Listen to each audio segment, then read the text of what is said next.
Gua sih salut sama keberanian Bang Denny Sumargo. Akhirnya uang donasi sudah dibawa ke NTT untuk korban bencana alam untuk Agus. Densu berpesan akan memasukkan deposit sejumlah uang ke salah satu rumah sakit. Densu mempersilahkan tim Agus mengajukan tuntutan ke pengadilan. Jika Agus menang, Densu yang akan menyiapkan 1,3 M untuk Agus. Utuh loh, ya. Artinya Densu hanya bertanggung jawab pada pengobatan. Jika ingin 1,3 miliar maka harus lewat pengadilan. Tuh, babak baru nih kayaknya. Setuju sih kalau gue bilang Bang Den. Mantap Bang Den. Lanjutkan apa yang menjadi kebenaran. Ya kan? Gak perlu dibantu si Agus. Karena si Agus sudah mengklaim dirinya bahwa dia tidak butuh uang tersebut. Itu udah menjadi kekuatan dan dasar hukum. Rasa saya sih ya, yang orang yang gak ngerti hukum.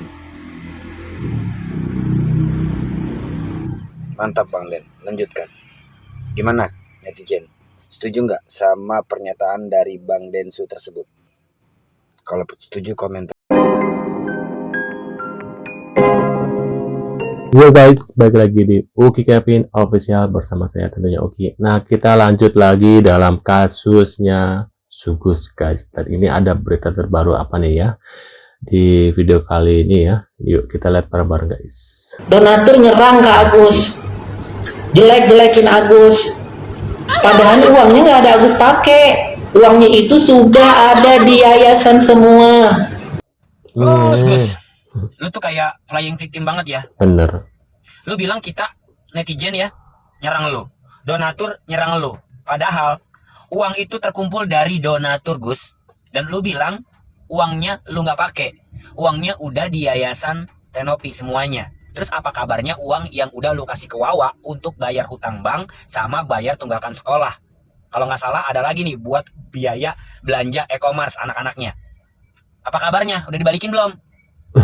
Kalau itu semua udah dibalikin, lu boleh bilang udah di yayasan semua uangnya dan lu nggak pakai, itu baru bener. Benar, setuju. Lu jangan bilang kita nyerang lu, jangan bilang donatur nyerang lu tanpa alasan ya. Nggak ada kita nyerang lu. Yang ada, lu membuat statement yang bikin lu diserang, tau nggak? Bener-bener lu Gus. Coba netizen kasih paham. Nih si pura-pura buta bego beneran apa emang bego banget gitu? Emang sengaja biar kisruh, biar bikin orang geram, biar orang itu kesel gitu ya. Jadi otomatis masih viral gitu loh guys. Nah kita lanjut lagi. Janji manis yang dari pihak mereka bang ya? Iyalah janji-janji manis terus. Agus sindir pihak Densu, Gary, dan Novi memberikan janji manis guys. Asik, kita lihat lagi ya. Janji manis yang dari pihak mereka bang ya? Iyalah janji-janji manis terus. Janji manis terus. Sangkinkan manisnya sampai sekarang tinggal pahitnya doang.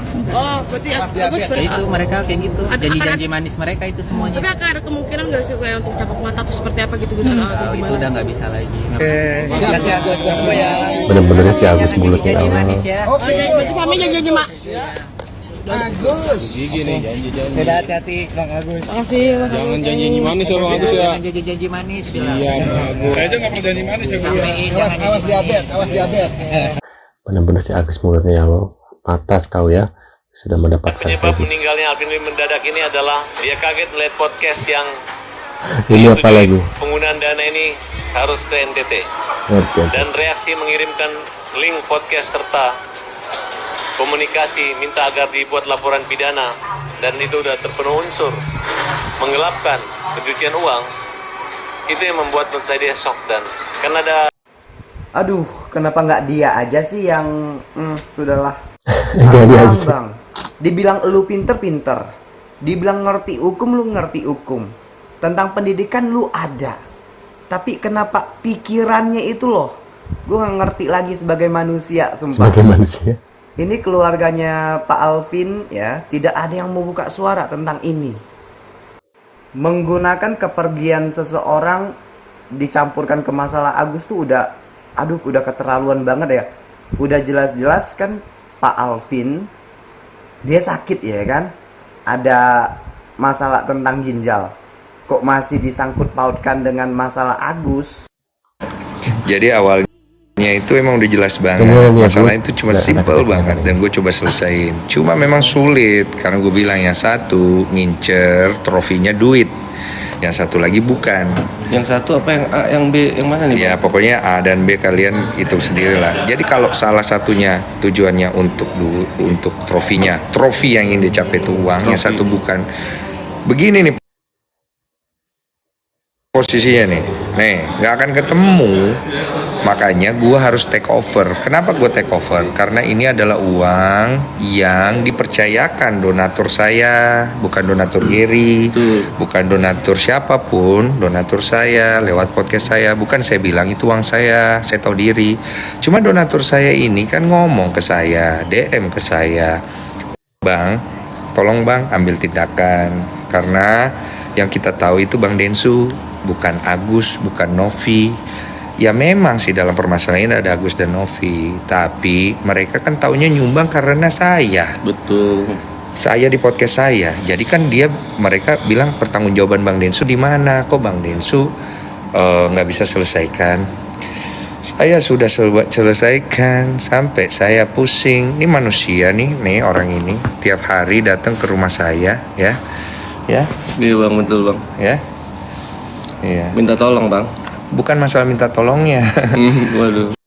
Lihat langsung, dia minum, dia habiskan uang 30-15 juta dan itu uang pribadinya dia, bukan dari pacarnya. Itu saya sampaikan karena awalnya Farhad seolah-olah menuduh bahwa Novi adalah, mohon maaf, quote and quote, diduga katanya simpanan dan lain-lain. Pada saat Farhad sampaikan ke saya begitu, saya bilang dia ada pacar dan pacarnya itu bukan pacarnya yang membiayain dia. Saya sampaikan Novi independent woman, Novi yang membiayain. Pada saat kita duduk-duduk minum dan lain-lain, itu Novi yang membiayain. Itu yang saya sampaikan. Jadi diputar balikkan gitu loh. Karena kalian coba perhatikan rekamannya itu dipotong sedikit demi sedikit, itu dia lakukan gitu untuk karakter assassination, artinya untuk membunuh karakter saya begitu. Kenapa? Karena mereka khawatir tanggal 8 Januari ini gugatan jalan. Kita akan menghadapi proses hukum di sana. Kita akan bersama-sama untuk menjalankan gugatan tersebut. Kita akan sama-sama menjalankan sidang pertama begitu ya. Jadi kompleksnya di dalam inti percakapan itu, kalau teman-teman lihat begitu banyak percakapan di sana, saya ngomong intinya uang tersebut bukan uang Agus. Aku juga tanya sama Novi, kamu kenapa di podcast juga iya aja? Ya gimana? Ya, masih nunggu udah hukum, berapa orang itu tanda tangan? Ada kok fotonya pakai surat Pablo, Densu, Gary. Jadi Novi satu yang masih mendengarkan Bapak Jenderal, terpaksa. Aku bilang nggak bisa Nov, kalau emang bener ini kamu harusnya tegas aja, bilang nggak usah gitu loh. Ini jelas-jelas orang hukum senior Bapak ini. Densu itu podcast sama kayak gua, entertainment celebrity. Gary masih muda banget, 37 tahun. Pengalaman pengacaranya di mana? Harusnya bisa lebih bertanya kepada yang senior, yang udah makan asam garam, yang pro bono nggak dibayar. Karena bukan main-main ya, lawan lu itu Farhad Abbas. Orang yang kelihatannya kita pikir kayak tapi ngeri. Ya kan, dan Jadi Prabowo sahkan tidak lagi gaduh soal uang donasi gitu yang loh. disalurkan. Karena menurut para pihak ini, kegaduhan ini awalnya terjadi kan karena adanya uang ini nih, ada uang tak bertuan itu tadi, gitu lah, uang tak bertuan itu tadi. Nah, jadi akhirnya disepakatilah ini untuk dialihkan kepada pihak ketiga. Ya, kita sangat setuju bahwa dana ini dialihkan, ya kan, karena ini akan membuat proses hukum ini menjadi selesai, ya kan. Untuk apa? Kalau saya ya pribadi, untuk apa kita menjalani proses hukum persidangan, namun yang diributin uangnya udah nggak ada, mau ngapain? Ya kan, ngapain kita pusing-pusing kita meributkan itu? Ya udah selesai. Buat saya begitu, tapi kan kita tim memang masih butuh diskusi panjang lah, karena ini menyangkut hukum acara perdata yang harus kita jalani, dan ini menyangkut masalah profesionalitas kita sebagai lawyer. Nah, jadi kita akan melakukan ini dengan sebaik-baiknya, gitu loh. Nah, kondisi yang semakin carut marut ini membuat masing-masing pihak ini saling mengatur strategi, melakukan kerja-kerja, ya kan, yang mana kerja-kerja itu sampai ada ya kerja itu kelasnya itu udah kelas intelijen dan kontra intelijen, ya kan, karena ini rekaman itu kan ini muncul, ya kan, ini muncul. Nah itu yang pada akhirnya mengakibatkan bongkar pasar. Mungkin kalau sulit mah ya guys ya, itu uang donasi lebih baik dikembalikan aja ke donatur, agar donatur sendirilah yang akan menentukan kemana uang itu akan disalurkan, akan dipakai buat donasi lagi kah atau untuk pribadi gitu loh guys ya, daripada ruwet kayak gini guys. Lebih baik satu persatu uangnya ditransfer lagi ke donaturnya ya, supaya ya daripada nanti dikirim ke NTT jadi masalah lagi gitu. Kalau ke donatur lagi kan otomatis nggak ini ya. Menurut pendapat kalian gimana? Tulis di kolom komentar. Terima kasih sudah hadir dan jangan lupa bantu subscribe Kevin, dan sampai jumpa di video selanjutnya. See you guys.